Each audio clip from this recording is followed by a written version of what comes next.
అయితే ఇందాక మీరన్నారు నాగబాబు గారు ఇలా ఉంటారు కాబట్టి నాకిష్టం ఆయన బయటకొచ్చేసిన తర్వాత వచ్చారని.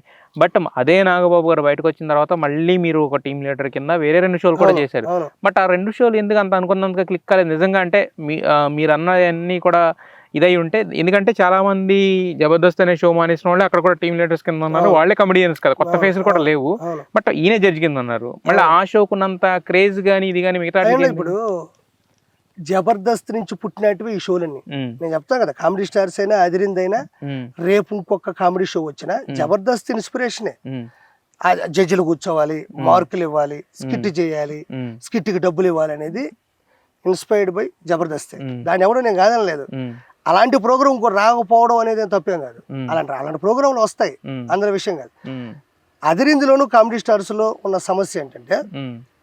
మేమేమి అదిరిండి కామెడీ స్టార్స్ పెట్టినప్పుడు ఏమో జబర్దస్త్ స్థాయిని మించి వెళ్ళిపోయి నటులు అవుదామని ఏం పెట్టలే. హ్మ్. ఎవడోడు బతుకు తెరువు అది. హ్మ్. ఆ జబర్దస్త్ నుంచి వచ్చిన అదిరింది కామెడీ స్టార్స్ హ్మ్. మేము ఎంత ప్రోగ్రామ్ చేసినా ఆదివారం చాలా తక్కువ మంది వస్తారు. హ్మ్. ఆదివారం రోజు ఫంక్షన్స్ ఉంటాయి, ఆదివారం రోజు మీటింగ్లు ఉంటాయి, ఆదివారం రోజు పార్టీలు ఉంటాయి, ఆదివారం రోజు సినిమాలు ఉంటాయి. హ్మ్. సో జబర్దస్త్కు ఉండే ఈ గురు శుక్రవారం స్లాట్ లాగా హ్మ్. ఈ జీ తెలుగు మా టీవీకి ఆదివారం వచ్చింది. హ్మ్. సో అది ఆ స్లాట్ కరెక్ట్ కాదు. హ్మ్. ఆ స్లాట్ అంటే సండే నైట్ అనే స్లాటే కరెక్ట్ కాదు. కంటెంట్ కరెక్టే కదా, టైమింగ్ కరెక్ట్ కాదు. కంటెంట్ అంటే మేమే కంటెంట్ అలాంటి స్కిట్లే రాసుకున్నాము. నాగబాబు గారు ఉన్నారు. Yes. ఛానళ్ళ ప్రభావం అనేది ఏమి ఉండదండి. ఛానల్ ఇచ్చిన స్లాట్ ప్రాబ్లం. మీరు కొన్ని ఆరోపణలు చేసిన తర్వాత మరి అక్కడ ఫుడ్ పరిస్థితులు ఏమైనా మారినాయి అలాగే ఏం మనకు ఉన్నాయా? తెలియదండి అవన్నీ. ఆ. వాళ్ళకి నచ్చింది వాళ్ళు తింటున్నారు. నాకేం వాళ్ళు ఏం చెప్పలే. నేనేమి వాళ్ళ ఫుడ్ గురించి పూర్తిగా భుజాల మీద వేసుకోవడానికి అయితే నేను ఆ ఉద్యమం చేయలే. ఉద్యమం కూడా కాదులే ఆ అది. రోజు నా ఇమోషన్ నేను చెప్పా. ఆ. వాళ్ళు ఏం చేసుకుంటే వాళ్ళ ఇష్టం. వాళ్ళు మంచి ఫుడ్ పెడితే తింటారు, ఆ. లేదంటే అది బాగుందంటే తింటారు. ఆ. నా ఎమోషన్ నేను చెప్పేసా. దాన్ని ఎవడు ఎలా తీసుకుంటే అది వాడి ఇష్టం. మీరు కోపం వచ్చినా, బాధ వచ్చినా, దుఃఖం వచ్చినా, ఏదొచ్చినా తట్టుకోలేరు. దాన్ని ఎక్కడ ఎలా డెలివర్ చేయాలో అలా డెలివర్ చేసేస్తారు కదా. సో మరి ఇలా డెలివరీ చేసినప్పుడు మరి మీ వైఫ్ ముందు మీ ఎక్స్ప్రెషన్స్ అవి చెప్పినప్పుడు ఏమైనా సలహాలు వస్తుంటాయి అక్కడి నుంచి? సలహాలు ముందు తను అర్థం చేసుకుంటది, ఎందుకు తనకు తెలుసు కదా విషయం. మరి మీ విజయం వెనకాల ఆవిడ ఉందా లేదా? వెనకాల ఏం లేదు, పక్కన ఉంది, నా ముందర ఉంది. అంతేగానే వెనకాల ఏంది ప్రతి ఓడిది ఏం మాటది వెనకాల ఎందుకు? ఇప్పుడు ఆడవాళ్ళు వెనకాల ఉంటున్నారా? మార్చేద్దాం, ముందు ఉంటున్నారు. అందుకని ముందు పక్కన ఏడబడితే ఆడ ఉంటున్నారు వాళ్ళు. ఉంది, అన్ని చోట్ల ఉంది. మరి ఈ నెల్లూరు పెద్దారెడ్డి చేపల పులుసు, పెద్దారెడ్డి చేపల పులుసు ఇప్పుడు ఒక చదువుకున్న అమ్మాయి, మరి పెళ్లి చేసుకున్న ఒక అమ్మాయి చేపల పులుసులు పెడతాంటే ఎవరు ఒప్పుకుంటారు? నీకెందుకు కర్రీ పాయింట్లు, నీకెందుకు చేపల పులుసులు అనరా?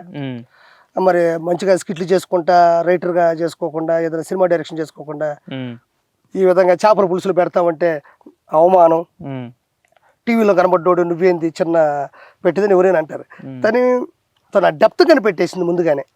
ఎందుకంటే నేను చేపల పులుసు పెట్టిన ప్రతిసారి తను తినడం, వాళ్ళ అమ్మా నాన్న తినడం, మా ఇంటికి వచ్చి వాళ్ళందరూ తినడం అని, దాంట్లో తను జనాలు దీన్ని ఎంతవరకు రీచ్ అవుతారు, జనాలు దీన్ని ఎంతవరకు తింటారు, జనాలు దీన్ని ఎంతవరకు యాక్సెప్ట్ చేస్తారు ముందుగానే పట్టేసింది. సో తను లోతుగా చూసింది కాబట్టి అంత మనకు విజయం వచ్చింది.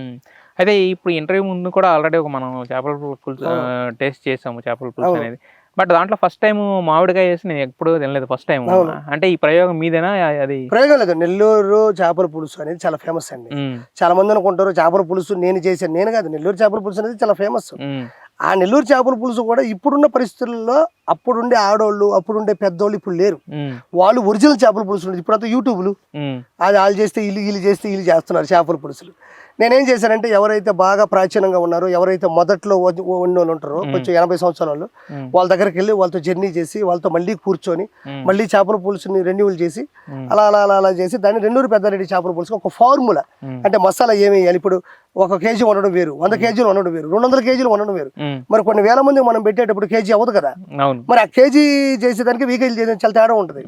కేజీకి 1000 కేజీలకి చాలా తేడా వచ్చేస్తుంది. దాంట్లో చింతపండు, దాంట్లో మెంతులు, దాంట్లో జీలకర్ర, దాంట్లో ధనియాలను కూడా పూర్తిగా అవగాహన బట్టి మనం ఎన్ని కేజీలైనా వండగలం అని ఒక ఫార్ములాకి వచ్చి, 3 రంగు ఉండాలి, రుచి ఉండాలి, వాసన ఉండాలి, నిలవ ఉండాలి. చేపల పులుసు అంటే రంగు ఉండాలా, అలా అని చెప్పేసి కలర్ పౌడర్ వేయకూడదు, రుచి ఉండాలా, టేస్టింగ్ సాల్ట్ వేయకూడదు, వాసన ఉండాలా. ఇంకా ఆల్మోస్ట్ నువ్వు ప్రకృతి పరంగా వేస్తేనే ఆ స్మెల్ వస్తుంది. 4 అది నిలవ ఉండాలి. చేపల పులుసు వండేసి తట్టవద్దు, ఒక 2 రోజులు చేపల పులుసు నిలవ ఉండాలి. సో ఇవన్నిటిని అవగాహన తెచ్చుకొని దాన్ని నేను నెల్లూరు పెద్దారెడ్డి చేపల పులుసుగా దాన్ని అవతరింపజేయడం జరిగింది. అవతరింపజేశారు మీరైతే. అంతే.